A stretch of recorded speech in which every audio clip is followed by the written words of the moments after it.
সর্বশেষ যে লোকটা জান্নাতে যাবে তাকে আল্লাহ তাআলা জাহান্নামের আগুনে পোড়াতে পোড়াতে ছাই বানিয়ে ফেলবে। আল্লাহ বলবেন, জিব্রাইল যাও একটু দেখো, একটা মাত্র সেজদা দিয়েছে আমাকে, এরকম কাউরে পাওয়া যায় কিনা। বাটি চালান দিয়ে দেখো পাওয়া যায় কিনা। খুঁজে খুঁজে কাউরে পাবে না। আল্লাহ বললেন আবার দেখো, খুঁজে খুঁজে একজনকে পাবে, সামান্য ইমানের ছিটে ফোঁটা তার অন্তরে ছিল। আল্লাহ বলবেন যেহেতু ছিটে ফোঁটা আছে, অনেক মায়ের খাইছে, ওকে বের করে জাহান্নাম থেকে বের করে একটা নির্ধারিত দূরত্বে রেখে দাও। রেখে দেয়া হবে, কিন্তু জাহান্নামের আগুনের লেলিহান শিখাতে তার গা ঝলসে যাবে। সে আল্লাহর ডেকে বলবে, মাবুদ তোমার কাছে আমি কিছু চাই না, জাহান্নাম থেকে তুমি আমাকে বের করেছো, জীবন নদীর পানি তুমি আমার গায়ের মধ্যে ঢেলে দিয়েছো, আমি আবার সজীবতা ফিরে পেয়েছি। আমি তোমার কাছে জান্নাত চাই না, শুধু নিরাপদ একটা দূরত্বে আমাকে রেখে আসো, যাতে জাহান্নামের আগুন আমারে কষ্ট দিতে না পারে। আল্লাহ আমি কিন্তু তোমার কাছে জান্নাত চাই না। কি চাই না? জান্নাত চাই না, কিন্তু জাহান্নামের আগুন আমারে কষ্ট দিচ্ছে, এতটা দূরত্বে রাখো যাতে জাহান্নামের আগুন আমার গায়ে না লাগে। আল্লাহ বললেন ওকে রাখবো, কিন্তু আমার সাথে একটা কন্ট্রাক্টে যেতে হবে, যে এটা তোমাকে দিলে তুমি আর নতুন করে কিছু চাবা না। সে বলবে আমি রাজি, কন্ট্রাক্ট হয়ে যাবে। আল্লাহ জিব্রাইলরে বলবেন যাও এমন দূরত্বে রাখো যাতে জাহান্নামের আগুন ওরে কষ্ট না দেয়। রেখে আসা হবে, অনেক দিন সে ওখানে আনন্দে থাকবে, আল্লাহ শুকরিয়া করবে। সে মনে মনে বলবে বেঁচে গিয়েছি, আমি বেঁচে গিয়েছি, জীবনে আর কিছু চাই না, জাহান্নাম থেকে আমি বেঁচে গিয়েছি। অনেকদিন থাকার পরে মনে মনে ভাববে বাইসা তো গেছি, কিন্তু নতুন করে একটু ট্রাই করে দেখি, জাহান্নামের সৌন্দর্যের দৃশ্য একটু চোখ দিয়ে অবলোকন করা যায় কিনা। সে আল্লাহরে ডেকে বলবে আল্লাহ ইনদি সুআল, আমার একটা ফরিয়াদ আছে। কি ফরিয়াদ? আল্লাহ আগেই বলে রাখি আমি কিন্তু জান্নাতে যেতে চাই না। আল্লাহ বলবেন কি চাও? সে বলবে আল্লাহ তোমার জান্নাতটা তুমি কত সুন্দর করে বানিয়েছো, আমি একটা নজর শুধু দেখতে চাই। জান্নাতের দরজার সামনে নিয়ে যদি আমারে বসিয়ে রাখো, দ্যাটস ইনাফ, আর কিছু চাই না, শুধু জান্নাতের দরজার সামনে। আল্লাহ বললেন তুই না ওয়াদা করেছিস, তুই না চুক্তি করেছিস। সে বলবে আল্লাহ আমারে হতভাগা বানাইয়া তোমার কি লাভ? সুবহানাল্লাহ পড়েন। আমারে তুমি হতভাগা বানিও না। আল্লাহ বলে ঠিক আছে, আবার সিগনেচার কর যে জান্নাতের দরজার সামনে বসিয়ে দিলে আর কিছু চাবি না। সে সিগনেচার করে বলে আমি চাবো না। আল্লাহ বললেন জিব্রাইল বেচারারে ধরে জান্নাতের গেটের সামনে বসায় দে। এবার জান্নাতের গেটের সামনে বসে বসে জান্নাতের সৌন্দর্য দেখা শুরু করবে। সুবহানাল্লাহ। এমন সৌন্দর্য যেটা চোখ দিয়ে কেউ দেখে নাই, কান দিয়ে শোনে নাই, ওই সৌন্দর্য চোখে দেখে, কান দিয়ে আওয়াজ শুনে মাগার ভোগ করতে পারে না। অন্তরে জ্বালা আছে না নাই? এয়ার কন্ডিশনের রুমে ঢুকতে না পারলেও, এয়ার কন্ডিশনের রুমের দরজার বাইরে দাঁড়ালো, এয়ার কন্ডিশনের রুমের একটা ঠান্ডা বাতাস গায়ে লাগে না? কথা বলেন তো। ও যখন জান্নাতের দরজার সামনে দাঁড়াবে, ওর গায়েও এরকম জান্নাতের ঠান্ডা বাতাসের হিমেল ছোঁয়া গাটাকে শীতল করে দিবে। ওই শীতল হয়ে যাওয়ার পরে আর তো সহ্য হবে না, আবার আল্লাহরে ডাকবে, মনে মনে ভাববে আর একটু ট্রাই করি না, দোষ কি, আস্তে আস্তে অনেক দূর তো আগাইছি। সুবহানাল্লাহ কইবেন না? এবার আল্লাহরে বলবে আল্লাহ ইনদি সুআল, আল্লাহ তুমি যদি কোনো বিষয়ে নতুন করে ডিসিশন নাও, তোমারে জিজ্ঞেস করার মতো কি কেউ আছে? আল্লাহ বলে না, আমি তো সব রাজার বড় রাজা, মহারাজা, আমার উপরে তো কারো কথা চলে না। ওই হতভাগা লোকটা বলবে আল্লাহ এত সুন্দর জান্নাত তুমি বানালা, চোখ দিয়ে সৌন্দর্য দেখি, কান দিয়ে আওয়াজগুলো শুনি, হুর আর গেলমান হেঁটে বেড়ায়, এত সুন্দর জান্নাত চোখ দিয়ে দেখি, ঢুকতে পারি না, আমারে কষ্ট দিয়ে তোমার কি লাভ? ও আল্লাহ আমারে তুমি মাফ করে দাও, জান্নাতের চিপার মধ্যে এক কর্নারে তুমি একটু আমারে জায়গা করে দাও।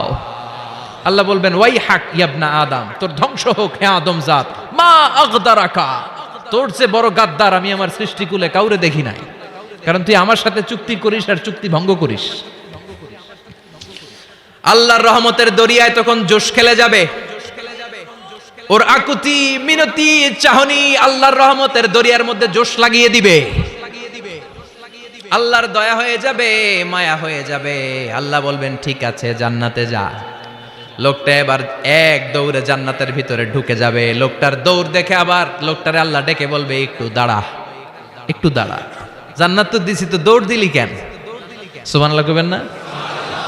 লোকটি বলবে আল্লাহ প্ল্যান তো আমি কম করি নাই, এত চেষ্টার ফলে আমি আসতে পারছি, আবার যদি তুমি বাইর করে দাও, এই জন্য এক দৌড়ে এমন চিপার মধ্যে লুকামো যাতে তুমি আমার না দেখো। আবার আল্লাহর রহমতের দরিয়ায় জোশ খেলে যাবে, আল্লাহ কাছে ডাকবে, কাছে আয়, ও গোলাম তোর কি মনে চায় আমারে বল, আজকে তুই চাইতে থাক, আমি দিতে দিতে তোর মনের সব আশা পূরণ করে দেব। লোকটা খুশি হয়ে বলবে, আল্লাহ আমারে এটা দাও, বাড়ি দাও, গাড়ি দাও, নারী দাও, এটা দাও, ওটা দাও, একের পর এক চাইতে থাকবে, আল্লাহ সব তারে দিতে থাকবে। চাইতে চাইতে লোকটার সব চাওয়া যখন শেষ, সে বলবে, আল্লাহ আর আমার চাওয়ার কিছু নাই। আল্লাহ বলেন, নো, এত তাড়াতাড়ি যে তুমি খেলা শেষ করতে পারবা না মনু, আমার সাথে তোমার এই খেলা আরো লম্বা সময় চলতে হবে, তোমার অনেক কিছু চাইতে হবে। তুই আজকে চাইতে চাইতে তোর সব চাও আমার কাছে বলবি, আর আমি দিতে দিতে তোর জীবন ধন্য করে দেব। সে আবার চাইতে শুরু করবে, আল্লাহ এটা দাও, ওটা দাও, ওটা দাও, আল্লাহ দিতে দিতে সব দিবে। এরপরে বলবে, আল্লাহ মাফও চাই, দোয়াও চাই, আর চাওয়ার কিছু নাই। আল্লাহ বলবেন, তাই ঠিক আছে, তোরে আমি জান্নাতে ঢুকাই দিলাম, তবে মনে রাখিস তোর জান্নাতটা হবে সবচেয়ে ছোট জান্নাত, আর তোর জান্নাতটা হবে এই পৃথিবীর 10 গুণ। চিল্লায় এখন সুবহানাল্লাহ। বুখারীর বর্ণনা, আখিরু মান দাখালাল জান্নাহ, যে লোকটা সর্বশেষ অনেক মাইর খাইয়া রিমান্ডে থাকার পরে জান্নাতে ঢুকবে, তার জান্নাতটা যদি পৃথিবীর 10 গুণ হয়, তাহলে আমাদের সবাইরে ফেরদাউসে ঢুকাতে আল্লাহর কোনো সমস্যা আছে? চিল্লায় বলেন, সমস্যা আছে? এজন্য আমরা আল্লাহর কাছে কোন জান্নাত চাই? কথা বলেন। রব্বুল আলামিন বলেন, ওয়াসিকাল্লাযীনা ইত্তাকাউ রাব্বাহুম ইলাল জান্নাতি যুমারা হাত্তা ইযা জাউহা ওয়া ফুতিহাত আবওয়াবুহা ওয়া ক্বালা লাহুম খাজানাতুহা সালামুন আলাইকুম তিবতুম ফাদখুলুহা খালিদিন। সুবহানাল্লাহ পড়েন। আমরা এবার জান্নাতে ঢুকবো। সব জান্নাতীদেরকে নিয়ে আল্লাহ তাআলা বলবেন, ও ফেরেশতারা, আমার জান্নাতীদেরকে তোমরা ওয়েল রিসেপশন দিয়ে, রেড কার্পেট রিসেপশন, লাল গালিচার সংবর্ধনা দিয়ে জান্নাতে নিয়ে যাও। ফেরেশতারা পেছন থেকে আল্লাহকে যারা ভয় করে জান্নাতের উপযুক্ত হয়েছে সবাইকে নিয়ে জান্নাতে ছুটবে। অমিয়া, কোন প্রোগ্রামে যদি মন্ত্রী আসে, মেম্বার অফ দ্য পার্লামেন্ট আসে, কিংবা প্রধানমন্ত্রী আসে, ওনার শুভাগমন উপলক্ষে আমরা অনেকগুলো ওয়েলকামিং রিসেপশন গেট বানাই না? কথা বলেন।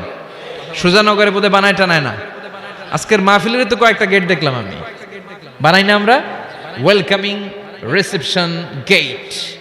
জান্নাতীদের জন্য এরকম, আপনারা যারা ফেরদাউসে ঢুকবেন আপনাদের জন্য এরকম ওয়েলকামিং রিসেপশন গেট থাকবে। ফেরেশতারা জান্নাতীদেরকে হাঁকিয়ে হাঁকিয়ে নিয়ে চলবে, আহলান ওয়া সাহলান মারহাবান বিকুম, কংগ্রাচুলেশন, আসেন আসেন আমরা সবাই মিলে জান্নাতে যাই। জান্নাতীরা আনন্দের চোটে ছুটবে আর ছুটবে, ছুটতে ছুটতে ছুটতে ছুটতে হঠাৎ করে বিশাল একটা ওয়েলকামিং রিসেপশন গেট পেয়ে যাবে। এই গেটটা যে কত সুন্দর আমি বর্ণনা দিয়ে বুঝাতে পারবো না। এই গেটের আশেপাশে ডানে বায়ে থাকবে অসাধারণ পরিবেশ, ফুলের বাগান, নাজ নেয়ামতে ভরপুর, রিফ্রেশমেন্ট, ফুড আইটেম, খাবার দাবারে ভরপুর, এত চমৎকার জায়গা। এই জায়গাটারে জান্নাতীরা দেখে জান্নাত মনে করে ওইখানেই বসে যাবে। জান্নাতীরা মনে করবে এটাই জান্নাত, জান্নাতকে মজা লেলো, জান্নাত তোমারই হে, চলো আমরা খাওয়া দাওয়া শুরু করি, ফুর্তি শুরু করি। খাওয়া দাওয়া শুরু করবে। ফেরেশতারা বলবেন, no, you are absolutely wrong, আপনারা ভুল করছেন, এটা জান্নাত না, এটা জান্নাতের গেট। দিল্লি কা লাট্টু হে, দিল্লি বহুত দূর হে।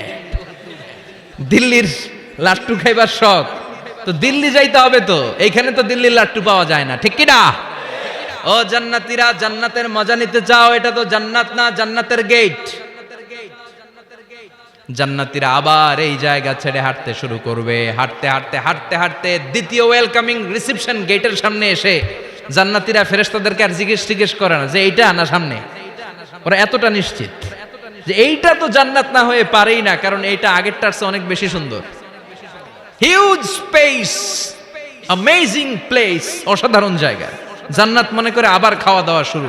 ফেরেশতারা আবার বলবে, you are absolutely wrong man, the paradise is far away, জান্নাত তো অনেক দূরে, এটা ওয়েলকামিং রিসেপশন গেট। দিল্লি কা লাট্টু হে, দিল্লি বহুত দূর হে।